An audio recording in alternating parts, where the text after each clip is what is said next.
My advice for teachers when they're preparing for the expert sessions would be to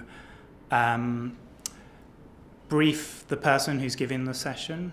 maybe do a quick call with them beforehand, or at least an email conversation,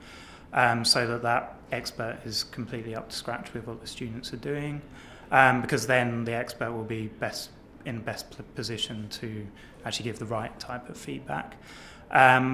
It would also be to maybe prepare the students, to let them to give them sort of the expectation that maybe their ideas, they could get really, really positive feedback, but at the same time, their feedback may not be so positive, but that's only to push them on to the next level, because they know that they can achieve that, and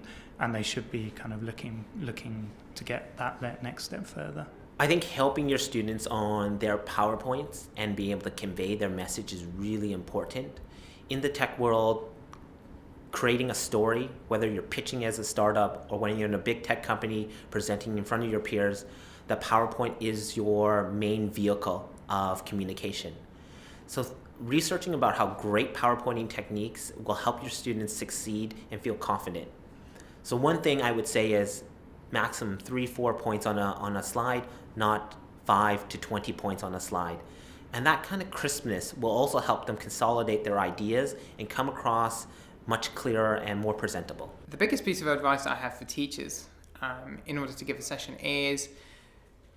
trying to distill the whole history of each session down to some core fundamentals, and so the expert who's giving the session kind of knows what's been done before, because you might go into it not knowing, but if there's been a rich history of interactions before, so you know how to frame it.